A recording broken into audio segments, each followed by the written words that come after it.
The chapter begins. When I said Kathy was a monster, it seemed to me that it was so. Now I have bent close with a glass over the small print of her and reread the footnotes, and I wonder if it was true. The trouble is that since we cannot know what she wanted, we will never know whether or not she got it. If rather than running towards something, she ran away from something, we can't know whether she escaped. Who knows but that she tried to tell someone or everyone what she was like and could not, for lack of a common language. Her life may have been her language, formal, developed, indecipherable. It is easy to say she was bad, but there is little meaning unless we know why. I've built the image in my mind of Kathy sitting quietly waiting for her pregnancy to be over, living on a farm she did not like, with a man she did not love. The first one or two times I read East of Eden, I read those first two paragraphs of this chapter and assumed that I just simply disagreed with Steinbeck. In my mind, what Steinbeck was saying is that to truly understand bad or evil, you have to understand what a person wants or what a person doesn't want, and then you judge their actions according to whether that thing is something valuable to have or valuable to avoid, and that's sort of the basis of morality. Now I don't believe Steinbeck. I think he's intentionally an unreliable narrator. In fact, what I think he's doing is he's playing with us, the reader, here in the first two paragraphs. He is saying that, but he doesn't really believe it, is my interpretation now.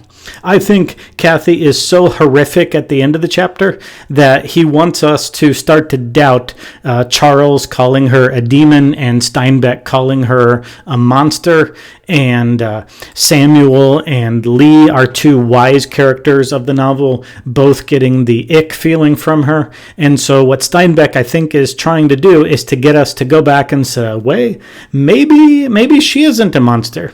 Maybe she isn't the devil. And I think that Steinbeck is saying something that he doesn't actually believe. Because the whole point of Kathy being a monster is that evil doesn't make sense. For example, her parents were not that bad of people. They certainly were not worth cooking them. She could have run away, it seems to me, successfully if she didn't enjoy their parenting. There's other ways. You just, like most people who don't like their parents, you wait till you're an appropriate age and you move out. There's all sorts of ways of dealing with parents that aren't your favorite, rather than homicide and arson. So clearly, she's bad. According to the early 20th century Judeo-Christian values of Christianity, thou shalt not kill, honor your father and mother, thou shalt not steal. Kathy is perennially not loving her neighbor as herself. She is in every American 20th century definition. She is a bad person. Almost all people who ever lived would agree that she is a monster and that she shares the character trait of a demon. So I don't think Steinbeck is really doubting that. He's just playing with us so that we will be appropriately shocked and horrified at the end of the chapter. Well, that's her character. Now her body. Paragraph 3. She sat in her chair under the oak tree, her hands clasped each to each in love and shelter. Remember last chapter, Liza was offended that Kathy is aimless and does nothing with her hands. Still in this chapter, she's doing nothing with her hands. She grew very big, abnormally big. I wonder why. What's in her tummy that would make her abnormally big? Even at a time when women gloried in big babies and counted extra pounds with pride, she was misshapen. Certainly there's a double entendre, double meaning to Kathy being misshapen. She's physically and morally off. Her belly, tight and heavy and distended, made it impossible for her to stand without supporting herself with her hands. But the great lump was local.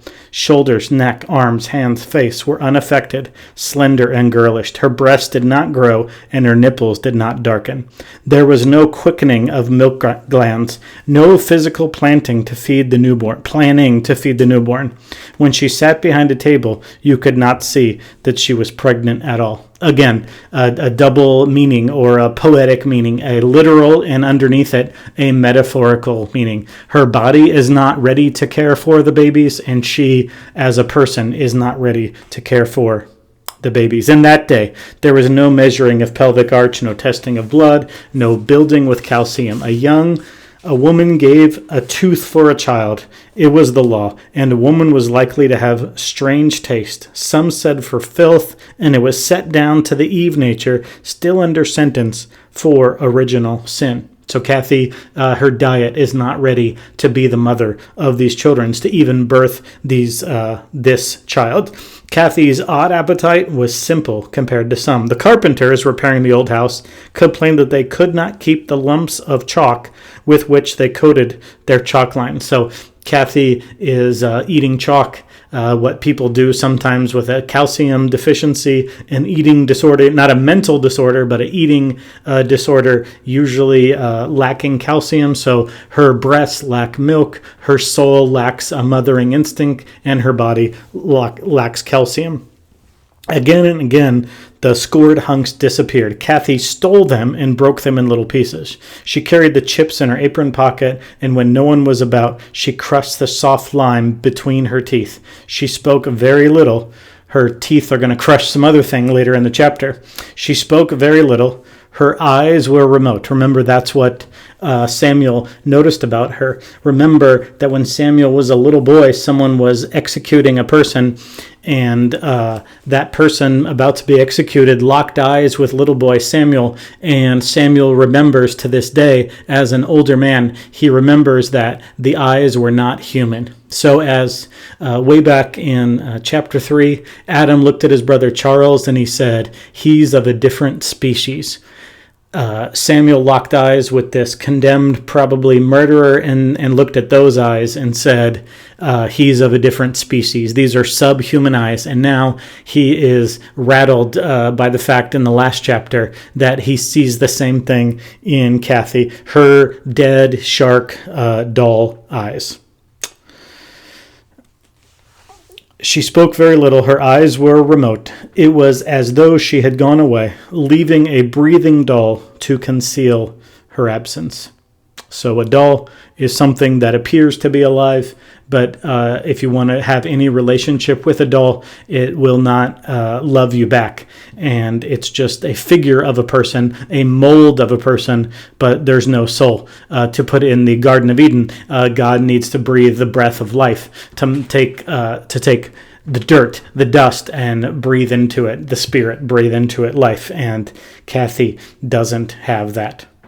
But around her, activity surged around her. Adam went happily about, building and planning his Eden. Samuel and his boys brought in a well at 40 feet and put down the newfangled, expensive metal casing, for Adam wanted the best. Remember, Samuel is beating himself up for thinking such negative thoughts about Kathy. He doesn't want to see people as monsters or demons, and so in a reverse, perverse, inverse of Adam, remember Adam to his stepmom and to Kathy, he wants to repay them for the love and the purpose and the glory that they bring to his life. Samuel, like Adam's birth mother, he wants to atone for things that maybe don't even need to be atoned for. He wants to pay for sins that aren't even sins. And so in an un-Adam kind of way, he's not paying for love, he's paying for guilt. And so Samuel wants to help Adam in his Eden out of guilt because he feels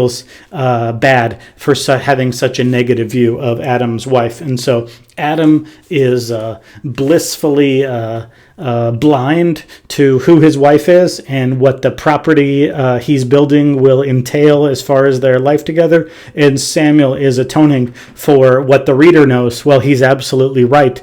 He shouldn't be apologetic. He actually sees Kathy for who she is, and it's Adam is the blind one. The Hamiltons moved their rig and started another hole. They slept in a tent beside the work and cooked over a campfire. other, but there was always one or another of them riding home for a tool or with a message, always back and forth. Even a couple chapters ago, when we had the chapter about John's mom, Olive, riding in the airplane, always the contrast between the Hamiltons and the Trask. Here the Hamiltons are doing work at someone else's property for their prosperity, and they're happy in their tent, and who's miserable in their rich person's house? Well, it's Kathy. She's miserable. So East of Eden, money cannot buy happiness. I know it's a cliche, but it's right there.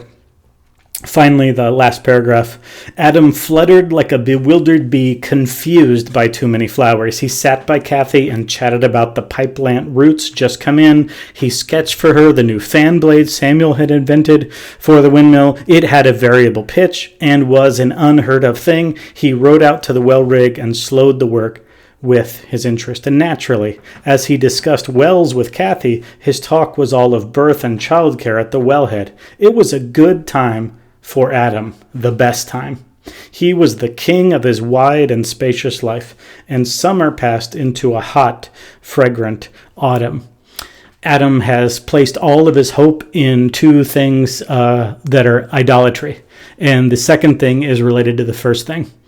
He has placed all his hope in the love of his life, Kathy, and because he's placed all of his hope in the love of his life, Kathy, he has placed another hope in making the home for Kathy a veritable Garden of Eden. And so the first idol will crumble, and it will lead to the second idol crumbling. And so Adam has love, he has glory, he has purpose, and it's hope. But unfortunately, because of his blindness to the true character of Kathy, it won't. I'm not going to spoil or say whether it leads to his demise or not, but it will certainly lead to his heartache, even in this chapter.